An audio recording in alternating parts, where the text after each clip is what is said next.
ശ്രേയം സഹായിയിലേക്ക് എല്ലാവർക്കും സ്വാഗതം. ഇന്ന് എൻ്റെ കൂട്ടുകാരെ ഞാൻ ചെറിയൊരു രീതിയിലുള്ള ഇഞ്ചി കൃഷിയാണ് കേട്ടോ പഠിപ്പിക്കുന്നത്. ഇതിൻ്റെ വിളവെടുപ്പാണ് എനിക്ക് നിങ്ങളെ കാണിക്കാൻ പറ്റുള്ളൂ. ഇത് പക്ഷേ നട്ടത് എങ്ങനെയാണെന്നുള്ളത് ഞാൻ പറഞ്ഞു തരാം. പെയിൻറ്റിൻ്റെ ഒരു പൊട്ട ബക്കറ്റ് വീട്ടിൽ കിടപ്പുണ്ടായിരുന്നു. ഞാനത് എടുത്തൊരു പ്ലാസ്റ്റിക്കിൻ്റെ കവറിൻ്റെ ഉള്ളിലാക്കി, എന്നിട്ട് കുറച്ച് കരിയില വാരിയിട്ടു. എന്നിട്ട് കടയിൽ നിന്ന് വാങ്ങിക്കൊണ്ടുവന്ന ഒരു കഷ്ണം ഇഞ്ചി, ചെറിയൊരു കഷ്ണം ഇഞ്ചി അതിലേക്ക് ഇട്ടു. വീണ്ടും കരിയില നിറച്ചു. എന്നിട്ട് കുറച്ച് മണ്ണും മീതെ കുറച്ച് തൂവി കൊടുത്തു. എന്നിട്ട് കുറച്ച് പച്ചിലകളൊക്കെ ഇട്ട് കൊടുത്തു. 2-3 ദിവസത്തിനുള്ളിൽ അത് മുളച്ച് വന്നു കേട്ടോ. 2 ദിവസം കൂടുമ്പോൾ ഒന്ന് നനച്ച് കൊടുക്കാറുണ്ടായിരുന്നു. പിന്നെ പ്രത്യേകിച്ച് വളമൊന്നും ചെയ്തില്ല.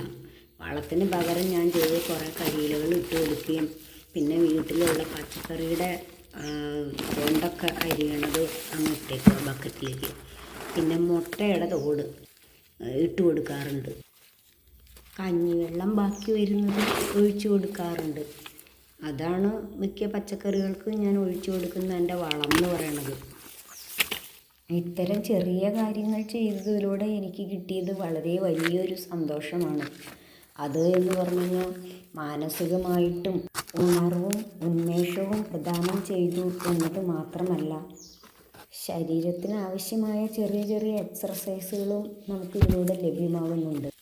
കൂടാതെ ഇങ്ങനെ കിട്ടുന്ന ഭക്ഷണ സാധനങ്ങളിലൂടെ നമ്മുടെ ആരോഗ്യത്തെ എന്നേക്കുമായി നിലനിർത്തുന്നതിനും ആയുസ് കൂട്ടുന്നതിനും സഹായിക്കുന്നു. ഇഞ്ചി കേടാകാതെ നമുക്ക് ഉപ്പിട്ട് ഉണക്കി സൂക്ഷിക്കാം, ചെറുപ്പയിലിട്ട് സൂക്ഷിക്കാം, ഉണക്കി സൂക്ഷിക്കാം. പിന്നെ ഉപ്പിലിട്ടും സൂക്ഷിക്കാവുന്നതാണ്.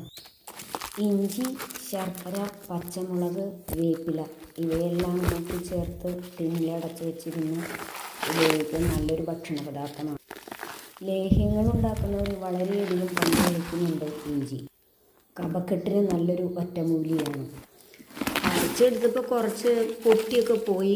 ഇനിയും അതിൽ നിറച്ചുണ്ടാവുമായിരുന്നു. ഞാൻ പറിച്ചപ്പോൾ മുളയൊക്കെ വന്ന് വീണ്ടും നിൽക്കണ്ടായിരുന്നു അതൊക്കെയൊക്കെ. എന്നാലും നല്ല രീതിയിൽ തന്നെ എനിക്ക് വിളവ് കിട്ടി, കുറേ ഉണ്ടായി. എങ്ങനെയായാലും ഇങ്ങനെയൊക്കെ കൃഷി ചെയ്യാൻ ഏത് കൊച്ചു കുട്ടികൾക്കും കഴിയുമല്ലോ. കൃഷിയോടുള്ള താല്പര്യം വളർത്തിയെടുക്കുന്നതിനുള്ള ഒരു രീതിയായിട്ട് മാത്രമാണ് ഞാനിത് കുട്ടികൾക്ക് പറഞ്ഞു കൊടുക്കാമെന്ന് വിചാരിച്ചത്. ഇതിൻ്റെ ഗുണഗണങ്ങളെക്കുറിച്ച് പറയുകയാണെങ്കിൽ, സുഗന്ധവ്യഞ്ജനം എന്നത് കൂടാതെ ധാരാളം മരുന്നുകൾക്ക് ഔഷധമായിട്ട് ഉപയോഗിക്കുന്നുണ്ട്. ഇഞ്ചി കൊണ്ട് 108 കൂട്ടം കറികൾ ഉണ്ടാക്കാം. ഇഞ്ചിക്കറി മാത്രം ഉണ്ടെങ്കിൽ 108 കൂട്ടം കറികളുടെ ഒറ്റ ഗുണം ചെയ്യുമെന്നാണല്ലോ പറയുന്നത്. ഔഷധ ഗുണങ്ങളുടെ കാര്യം പറയുകയാണെങ്കിൽ നിലയ്ക്കാത്തത്ര പറയാനുണ്ടാവും. ഇത് ഉണ്ടാകുന്നത് സാധാരണയായിട്ട് കാണ്ഡത്തിലാണ്. അതായത് ഈ തണ്ടില്ലേ, തണ്ടിൻ്റെ അറ്റത്താണ് ഇങ്ങനെ വീർത്ത് വന്നാണ് ഉണ്ടാകുന്നത്, അല്ലാതെ വേരിന്നൊന്നുമല്ല. അപ്പം നമ്മളിത് ഉണ്ടായി വരുമ്പോൾ എന്ത് ചെയ്യണമെന്ന് വെച്ച് കഴിഞ്ഞാൽ, കുറച്ച് കരിയിലയൊക്കെ വാരിയിട്ട്, എൻ്റെ രീതിയാണ് ഞാൻ പറയുന്നത്, കുറച്ച് കരിയിലയൊക്കെ അങ്ങ് വാരിയിട്ട് കൊടുക്കുക. പിന്നെ ജസ്റ്റ് ഒന്ന് നനച്ച് കൊടുക്കുക. അപ്പോൾ അങ്ങനെ ചെയ്യുമ്പോൾ അത് അതിൻ്റെ ഉള്ളിൽ തന്നെ കിടന്ന് ദ്രവിച്ച് വളമായിട്ട് തീരും. അങ്ങനെ അതിൻ്റെ മേലേക്കടെ ഇങ്ങനെ ഉണ്ടായി വരുന്നത് കാണാൻ തന്നെ നല്ലൊരു രസമാണ്. പിള്ളേർക്കാണെങ്കിൽ ഇത് കണ്ടു പഠിക്കുകയും ചെയ്യാം. അതിൻ്റെ ഇലകളൊക്കെ എങ്ങനെയാണ് അതിൻ്റെ ചോട്ടിൽ തന്നെ കിടന്ന് ചീഞ്ഞും ദ്രവിച്ചും പിന്നെ ചെതൽ പിടിച്ചും ഒക്കെ വളമായിട്ട് തീരുന്നതെന്നുള്ളത് പഠിക്കുകയും ചെയ്യാം. അപ്പോൾ ഇത് വളർന്നു വരുംതോറും ഇതെങ്ങനെയാണ് ഇതിൻ്റെ കാണ്ഡം വികസിച്ച് വരുന്നതെന്നുള്ളത് നമുക്ക് മുകളിൽ നിന്ന് തന്നെ നോക്കിയാൽ കാണാൻ പറ്റും, കരിയിലയായിട്ട് കൊടുക്കുന്നത് കൊണ്ട്. അങ്ങനെ കുറേ ഗുണങ്ങളുണ്ട് നമ്മളിങ്ങനെ നടുന്നതുകൊണ്ട്. ജസ്റ്റ് ഒരു പാട്ടയോ ഒരു ടിന്നോ എന്തെങ്കിലും കിട്ടിക്കഴിഞ്ഞാൽ നിങ്ങൾ പിള്ളേരോട് പറയണം, ഇത് ഒരു കഷ്ണം ഇഞ്ചി കൊടുത്തത്, ഇത് ഇങ്ങനെയൊക്കെ ഒന്ന് ചെയ്ത് നോക്ക് എന്ന് അമ്മമാരും അച്ഛന്മാരും ഒക്കെ ഒന്ന് പറയുക. അവർക്ക് മണ്ണിനോടും കൃഷിയോടും വിഷമയമില്ലാത്ത ആഹാരം കഴിക്കുന്നതിനും ഒക്കെ ഒരു പ്രോത്സാഹനം കൊടുക്കുക. ഇതൊക്കെയാണ് എനിക്ക് പറയാനുള്ളത്. എനിക്ക് കിട്ടിയ ഇഞ്ചി എന്നുള്ള വിളവ് എന്ന് പറഞ്ഞാൽ ചെറിയൊരു കഷ്ണം കടയിൽ നിന്ന് മേടിച്ചു കൊണ്ടുവന്നിട്ട് ഞാൻ ആ പൊട്ട ബക്കറ്റിൽ ചെയ്ത് വെച്ച പണിയാണ്. അപ്പോൾ എനിക്ക് കിട്ടിയത് നോക്ക്, നിങ്ങൾ നോക്കിക്കേ, ഇത്ര മാത്രം എനിക്ക് കിട്ടിയിട്ടുണ്ട്. അത് ജസ്റ്റ് ഞാനൊന്ന് ഇറങ്ങി നോക്കാമെന്ന് കരുതി വെറുതെ ഒന്ന് ഇറങ്ങി നോക്കി എടുത്തതാണ്. പക്ഷെ പറിക്കാറായിട്ടുണ്ടായില്ല. പിന്നെയും മുളച്ച് വരുന്നുണ്ടായിരുന്നു. അതിൽ നിന്ന് കഷ്ണത്തിൽ നിന്ന് തന്നെ വീണ്ടും ഇങ്ങനെ മുളച്ച് ഇഷ്ടം പോലെ ഉണ്ടായി വരുന്നുണ്ടായിരുന്നു. എന്നാലും ഞാൻ പറിച്ചപ്പോൾ എനിക്ക് ഇതിനും മാത്രം സാധനം കിട്ടി. നിങ്ങളും ഇതേപോലെയൊക്കെ ഒന്ന് പരീക്ഷിച്ച് നോക്കാൻ കുട്ടികളോട് പറയുക. അവർ മണ്ണിനോട് താല്പര്യമുള്ളവരും അതുപോലെ കൃഷിയോട് താല്പര്യമുള്ളവരും ഒക്കെ ആയിത്തീരട്ടെ. അങ്ങനെ ആയിത്തീർന്നാൽ നിങ്ങൾക്കും വിഷമയമില്ലാത്ത ആഹാരം നമ്മുടെ ഈ ഭൂമിയിൽ നിന്ന് നമുക്ക് കഴിക്കാം. നല്ല ആരോഗ്യത്തെ നിലനിർത്താം. ഇഞ്ചി എന്ന് പറഞ്ഞു കഴിഞ്ഞാൽ മരുന്നിൻ്റെ ഒരു കലവറ തന്നെയാണ് ഇഞ്ചി. വെള്ളമിട്ട് തിളപ്പിച്ച് കുടിക്കാൻ, കറി വയ്ക്കാൻ, സുഗന്ധ വ്യഞ്ജനമായിട്ട് ഉപയോഗിക്കുന്നതിന്, ചുക്കാക്കി ഉപയോഗിക്കുന്നതിന്, അങ്ങനെ കുറേ ഗുണങ്ങളുണ്ട്. ഇഞ്ചി കഴിച്ചാലുള്ള അസുഖങ്ങൾ, വയറിൻ്റെ അസുഖങ്ങൾ മാറുന്നതിന്, തലയിലുണ്ടാകുന്ന താരൻ പോകുന്നതിന്, ചൊറിച്ചിൽ മാറുന്നതിന്, ത്വക്ക് രോഗങ്ങൾക്ക്, വയറിൻ്റെ അസുഖങ്ങൾക്ക്, സൗന്ദര്യ പ്രശ്നങ്ങൾക്ക് എല്ലാത്തിനും ഒരു മരുന്നായിട്ട് ഉപയോഗിക്കുന്ന ഒരു സാധനമാണ് നമ്മുടെ ഇഞ്ചി എന്ന് പറയുന്നത്. ഇത് ചെറിയൊരു കഷ്ണം കൊണ്ട് ഇത്രമാത്രം ഉണ്ടാക്കാൻ കഴിയുമെങ്കിൽ നിങ്ങൾക്ക് കുറേ കിറ്റുകളിലോ അല്ലെങ്കിൽ പാട്ടകളിലോ ടിന്നുകളിലോ ഒക്കെ ഇതേപോലെ ഒരു കഷ്ണം വീതം നട്ട് വെച്ച് കഴിഞ്ഞാൽ എന്തുമാത്രം കിട്ടും. വെറുതെ ഒരു ചിലവുമില്ലാത്ത കാര്യമാണ്.